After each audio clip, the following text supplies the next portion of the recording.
इस वीडियो में हम लोग बात करेंगे मौलिक अधिकार नंबर 4, धार्मिक स्वतंत्रता का अधिकार, अनुच्छेद 25 से 28। अब अनुच्छेद 25 क्या कहता है? कोई भी व्यक्ति कोई भी धर्म अपना सकता है। भारत में कोई भी व्यक्ति कितना भी चाहे धर्म बदले, चाहे रोज धर्म बदले, धार्मिक स्वतंत्रता उसे प्राप्त है। वो धर्म का आचरण करे, अपनाए, पूजा पद्धति करे, कुछ भी करे। सभी भारत के लोगों के लिए यह अनुच्छेद है कि कोई भी व्यक्ति अपने धर्म के अनुसार अपने धर्म का पालन करे। भारत का कोई व्यक्तिगत धर्म नहीं है। एक व्यक्ति चाहे तो रोज धर्म बदले, लेकिन Stanislaus versus MP state के में क्या कहा गया? धार्मिक स्वतंत्रता के अंतर्गत धर्म परिवर्तन कराना नहीं आता है, एक चीज। दूसरा, ये जो धारा 25 है, सॉरी अनुच्छेद 25 है ना, वो एब्सोल्यूट नहीं है, अर्थात इस पर रोक लगाई जा सकती है। किन आधारों पर? 3 आधारों पर। नंबर 1,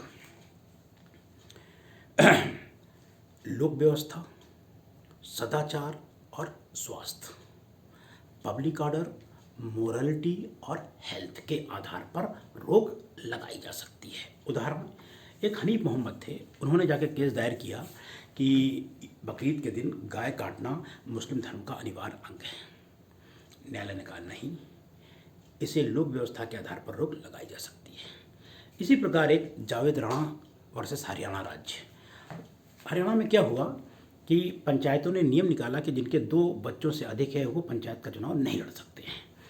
तो जावेद राणा जी पहुंच गए सुप्रीम कोर्ट रिट के माध्यम से कि सर ये तो अनुच्छेद 25 का उल्लंघन है। तो न्यायालय ने क्या कहा? यह अनुच्छेद 25 का उल्लंघन नहीं है। लेकिन हाँ, यदि सिख हैं, अपनी कृपाण रखते हैं, क्योंकि सिखों का कृपाण रखना एक उनके अनिवार्य अंग है, तो वो उसका प्रयोग कर सकते हैं, चाहे वो सामान्य रूप से करें, चाहे संसद में करें, कहीं भी कर सकते हैं। ये 25 थी।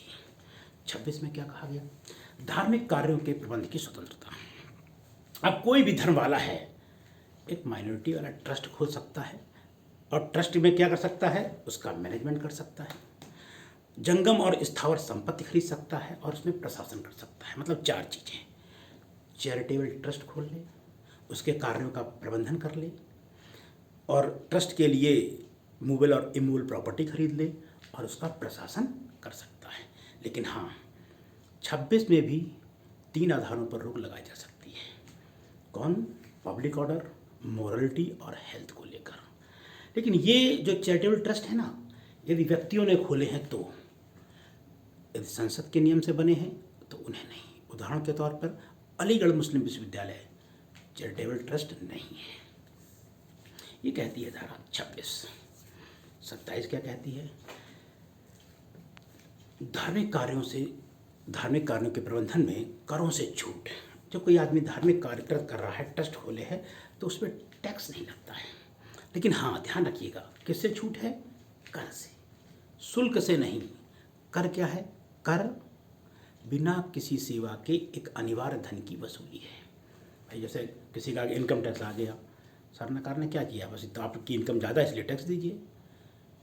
कर, टैक्स बिना किसी सेवा के एक अनिवार्य धन की वसूली है, जबकि शुल्क राज्य के द्वारा जो सेवा दी जाती है उसके लिए वसूला जाने वाला धन है, वो वसूल सकती है।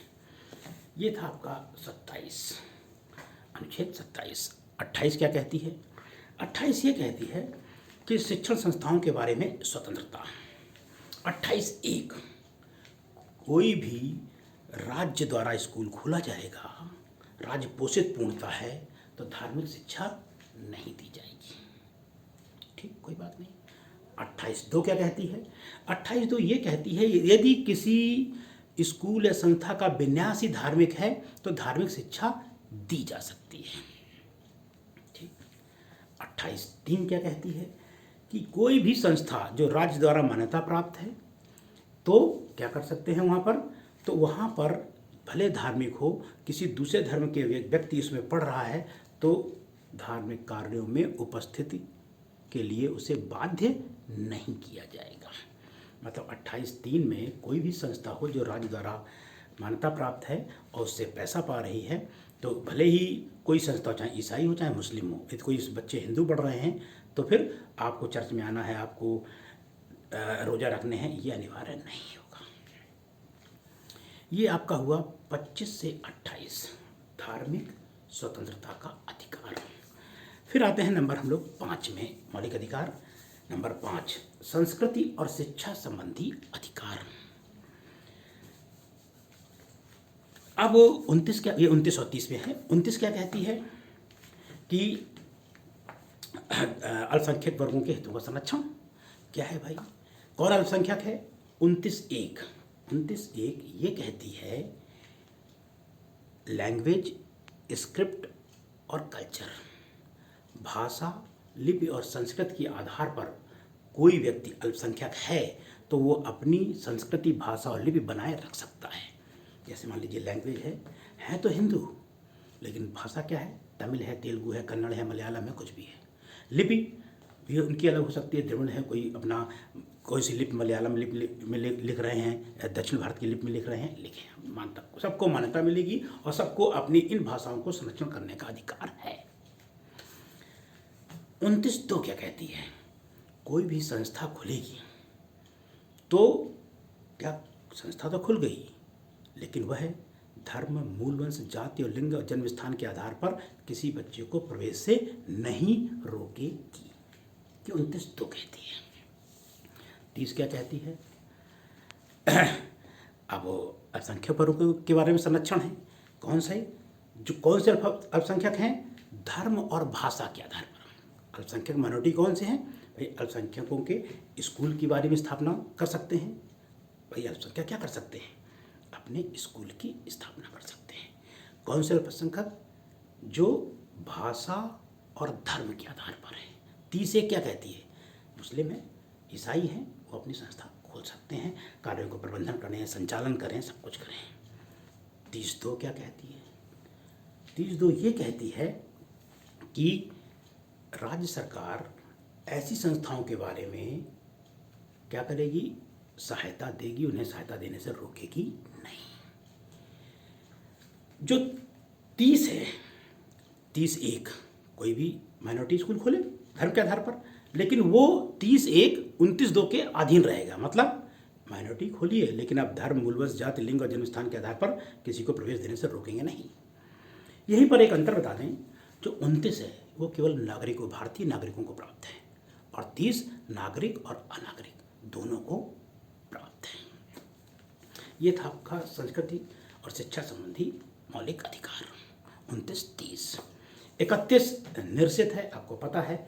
31 44वें संविधान संशोधन द्वारा उसे हटा दिया गया, जहाँ क्या था? संपत्ति का मौलिक अधिकार वर्णित था। संपत्ति के मौलिक अधिकार को हटाकर उसे विधिक अधिकार, लीगल राइट बना दिया गया। और कहाँ रख दिया गया? अनुच्छेद 300A में रख दिया गया। लीगल राइट का मतलब क्या है? सरकार किसी भी व्यक्ति की संपत्ति को बिना प्राधिकार के, विधि के प्राधिकार से ही वंचित करेगी, अन्यथा नहीं करेगी। और विधि का प्राधिकार मतलब विधानमंडल द्वारा बनाई गई विधि, ना कि कार्यपालिका आदेश। सरकार को जमीन लेनी है, सरकार विधि बना के जमीन ले सकती है और उसका मुआवजा देगी, क्योंकि उन्हें सड़क बनानी है। 31A और B पहले संविधान संशोधन द्वारा जोड़े गए। 31A, B और शेड्यूल 19। 31A में क्या कहा गया है? 31A खासकर जो पंजाब में जमींदार थे वो जमीन नहीं दे रहे थे, तो उनके लिए लाया गया कि सरकार किसी संपत्ति को जब्त करेगी तो वह मौलिक अधिकार 14 और 19 का उल्लंघन नहीं माना जाएगा।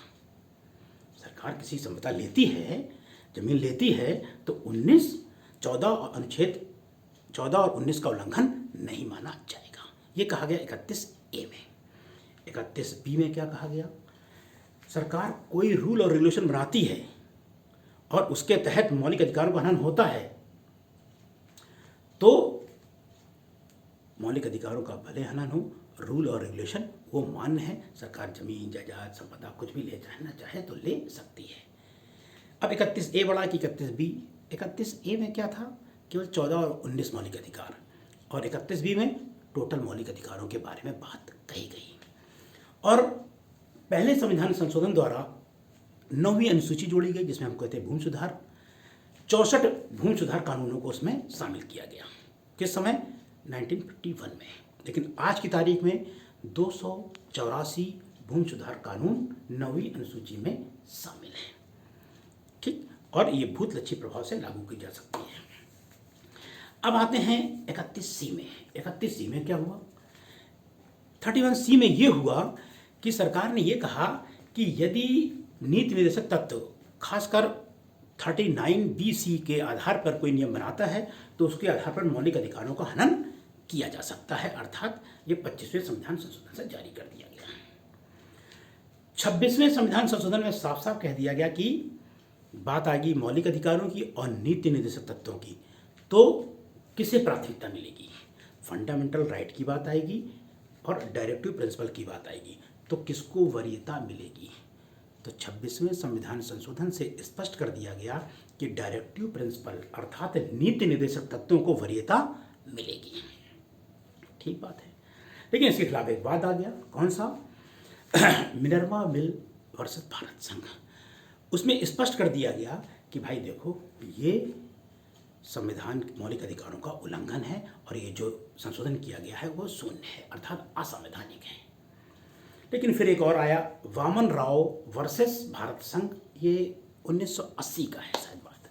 उसमें कहा गया नहीं, जो 26वां संविधान संशोधन था ना, वह संवैधानिक है, अर्थात मौलिक अधिकारों अर्थात नीति निर्देशक तत्वों को ध्यान में रखते हुए मौलिक अधिकारों का हनन किया जा सकता है। ये आपका 31C हो गया। हम इस वीडियो में 2 ही मौलिक अधिकारों के बारे में चर्चा हमने करेंगे और ये इतने ही रखेंगे। कौन से? धार्मिक स्वतंत्रता का अधिकार 25 से 28 और संस्कृति और शिक्षा संबंधी अधिकार 29 से 30। अगले वीडियो में हम संवैधानिक उपचारों के अधिकार के बारे में पूरी चर्चा करेंगे और जो भी कुछ चीज़ छूट गई होगी बाय द वे 12 से लेकर 32 तक के बीच में, उसको सब शामिल करेंगे। ये वीडियो आपको कैसा लगा जरूर बताएं। धन्यवाद।